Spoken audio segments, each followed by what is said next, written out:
Et ça serait bien que tu expliques un peu, juste rapidement par rapport à la révision. Qu'est-ce que tu entends par révision? Parce que peut-être que des gens se disent, ils sont en train de réécrire la Bible, ils sont en train de réinterpréter ou de, je D'accord. sais pas, hein.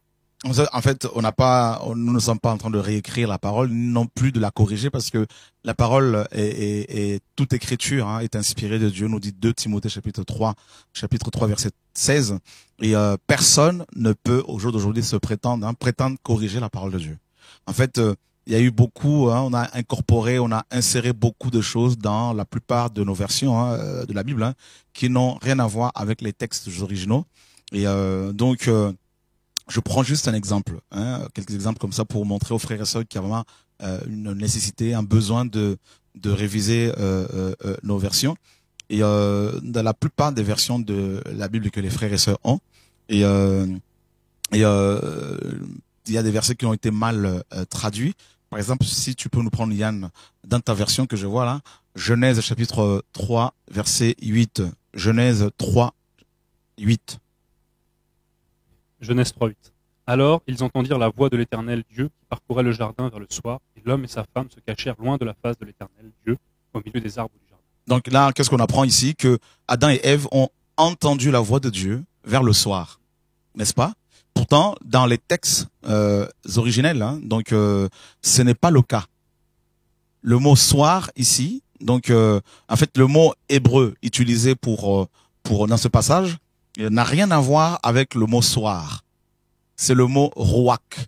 Et les frères et sœurs, beaucoup savent ce que c'est, roak. Roak qui donne en français esprit ou encore vent. Donc roak n'a rien à voir avec le soir. Donc ça veut dire que Adam et Ève n'avaient pas du tout entendu la voix du Seigneur le soir, vers le soir. En fait, littéralement, on dira qu'ils avaient entendu la voix du Seigneur qui était véhiculée par le vent dans la journée. D'accord? Et l'on comprend mieux encore pourquoi, en fait, Élie, n'est-ce pas? Donc, c'est juste un exemple que je vais donner comme ça. Élie qui va entendre également la voix du Seigneur pendant un doux murmure. Voyez, donc la voix du Seigneur dans toutes les Écritures a été souvent véhiculée par le vent, n'est-ce pas? Donc, et comme le Seigneur disait également dans Jean 3, le vent souffle où il veut, tu en entends le bruit, n'est-ce pas? Donc également dans Actes chapitre 2, il y a eu un vent impétueux, voilà, donc le bruit d'un vent impétueux. Donc on voit bien que dans toutes les Écritures, frères et sœurs, aussi bien dans le Tanakh, c'est-à-dire les écrits de Genèse à Malachie ou Malachi, et les écrits de la Nouvelle Alliance, nous voyons bien que la voix du Seigneur a toujours été véhiculée par le vent. Pas toujours, mais c'est souvent, ça a été souvent le cas. Et dans Genèse 3, 8, c'était également le cas. Et donc là, la plupart des traducteurs ont mal traduit ce passage. Et donc ça a été correctement traduit, notamment dans la version de Martin. Donc version à partir de laquelle nous avons commencé notre révision. Et aussi, bon, vous allez me dire, mais oui, si c'est écrit dans la Martin, pourquoi traduire, réviser la Martin? C'est parce que c'est du vieux français. Il y a aussi pas mal, deux ou trois, enfin quelques passages aussi qui ont été qu'il faut rectifier, qu'il faut dans la version de la Martin. Donc voilà le travail que nous sommes en train de faire. Et alors il y a aussi un autre passage dans Genèse chapitre 12 par exemple. Et le verset premier, il y a toute une phrase qui a été enlevée dans la plupart des versions françaises que nous avons. Et l'Éternel dit à Abraham, va pour toi. Et on a enlevé va pour toi. Voyez, et ça, nous allons dans notre version réinsérer donc ce passage-là parce que il existe dans les textes hébraïques. Et voilà, et il y a plein de choses comme ça. Si on continue, on va pas, n'est-ce pas, en finir. Donc il faudrait simplement être patient et attendre cette version. Et nous ne disons pas que c'est ce sera la meilleure version, pas du tout. Loin de nous cette prétention, n'est-ce pas? Et voilà, donc voilà pourquoi il faut faire ce travail. Et plus nous travaillons justement dans cette révision, en revisant cette parole, cette Bible, plus nous découvrons que il y a beaucoup de choses qui ont été effectivement mal traduites et cachées aussi peut-être volontairement aux frères et sœurs. Voilà, sachant aussi que la plupart des Bibles que nous avons, et par exemple Louis II, la Darby, Summer, Parole vivante, Parole de vie, c'est des Bibles qui ont été traduites à partir des textes Vaticanus, donc des codex Vaticanus et Sinaiticus. qui sont en fait des textes ou des codex issus du catholicisme romain.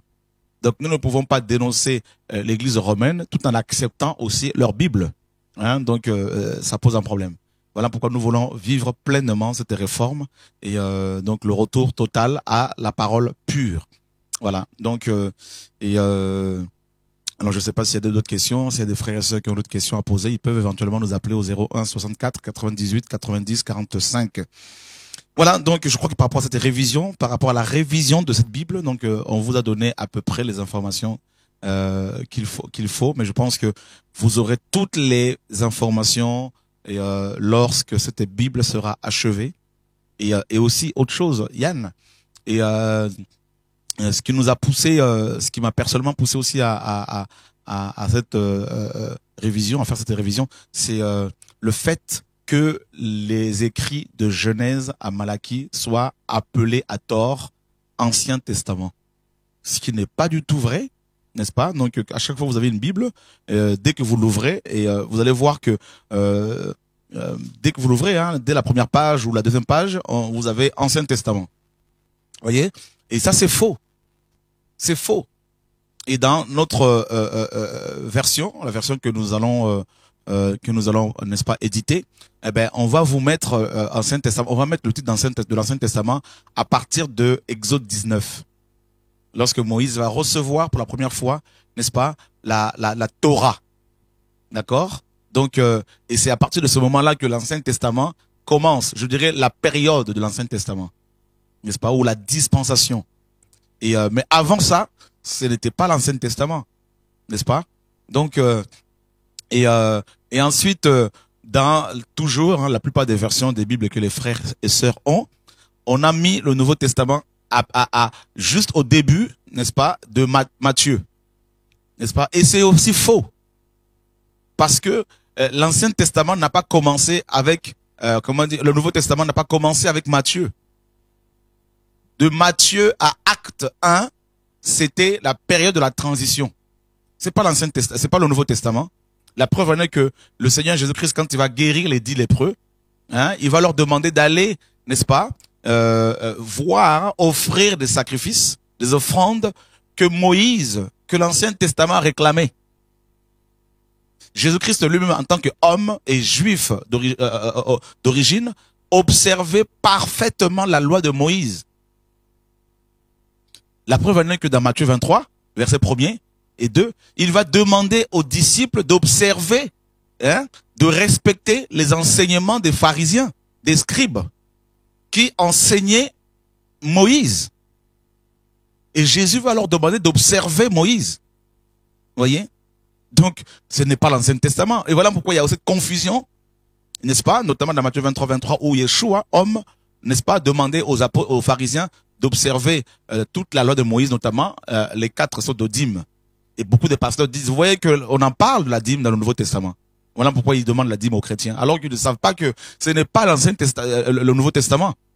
Ils disent que voilà, le Nouveau Testament parle de la dîme, donc voilà pourquoi il faut l'exiger, il faut la payer. Alors qu'ils oublient que de Matthieu à Acte 1, c'est la période de la transition de la loi à la grâce. Et l'Ancien Testament a pris fin lorsque Christ a rendu l'âme et que le voile du temple a été déchiré. Hein, donc, lorsque le voile a été déchiré, et c'est là que l'Ancien Testament a été complètement brisé ou encore accompli. Mais avant la mort de Christ, c'était encore hein, la période de l'Ancien Testament. Mais c'était une transition en même temps. Mais c'était la période. Donc, les Juifs observaient Moïse encore. Jésus-Christ lui-même observait Moïse. Voyez? Donc, et le Nouveau Testament a commencé maintenant quand le voile a été déchiré, quand Christ a rendu l'âme, et actualisé réellement, actualisé lorsque l'Esprit est descendu dans Acte 2. Donc, c'est à partir de Acte 2 que nous allons mettre la nouvelle alliance. Hein, donc, le titre. Donc, il y a plein de choses comme ça, frères et sœurs, également par rapport à la ponctuation. Hein, la ponctuation. Vous savez que dans les textes originaux, il n'y a pas de ponctuation, pas de point d'interrogation, point d'exclamation, virgule, point, tout ça, ça n'existait pas. Et vous allez voir, par exemple, dans Marc chapitre 9, Marc chapitre 16, verset 9, et la virgule a été mal placée, dans la plupart des versions, quant à la résurrection de Yeshua, on a mal placé la virgule et cet mauvais positionnement de la virgule a induit la plupart des chrétiens dans l'erreur, en erreur, croyant que Christ était ressuscité le dimanche matin. Voyez, on va faire cet exercice-là. Regardez, Yann, Marc chapitre 16, verset 9. Marc chapitre 16, oui, verset 9, David. Donc je lis avec la ponctuation. Jésus étant ressuscité. Donc tu vas citer les virgules à chaque fois. Ok. Jésus, virgule, étant ressuscité le matin du premier jour de la semaine, virgule. Tu vois, là, d'après ce que tu viens de lire, on a l'impression, on nous fait croire que Jésus est ressuscité un dimanche matin. Tout à fait. N'est-ce pas? Ok. Donc ça, c'est là. Ils ont placé cette virgule-là au mauvais endroit parce que ils ont, ces traducteurs, la plupart, ils ont tous eu un arrière-plan catholique qui, selon l'enseignement catholique de l'Église romaine, Jésus-Christ serait ressuscité un dimanche matin et il serait mort un vendredi soir. Pourtant, Jésus-Christ se disait qu'il allait rester 3 jours et 3 nuits. On va lire cela dans Matthieu chapitre 12, par exemple. Il allait rester 3 jours et 3 nuits dans le ventre de la terre. Donc, si on compte dimanche matin, samedi matin, ça fait 1 jour et 1 nuit. Samedi matin à vendredi matin, 2 jours et 2 nuits. Donc, vendredi matin à jeudi matin, 3 jours et 3 nuits. Or, selon les catholiques, Christ serait mort un vendredi soir. Donc, ça ne colle pas avec les propos, la parole du Seigneur. Je crois que c'est Matthieu chapitre 12. Tu peux le lire, ouais.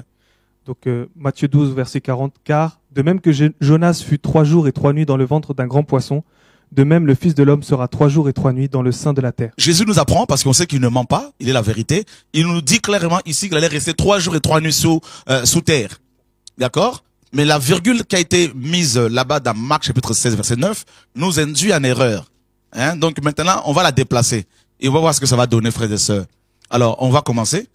Donc, Jésus étant ressuscité, virgule. Jésus étant ressuscité, virgule. Le matin du premier jour de la semaine, apparut d'abord à Marie de Magdala. Ça change tout. Donc, vous voyez, c'est le travail que nous allons faire, frères et sœurs.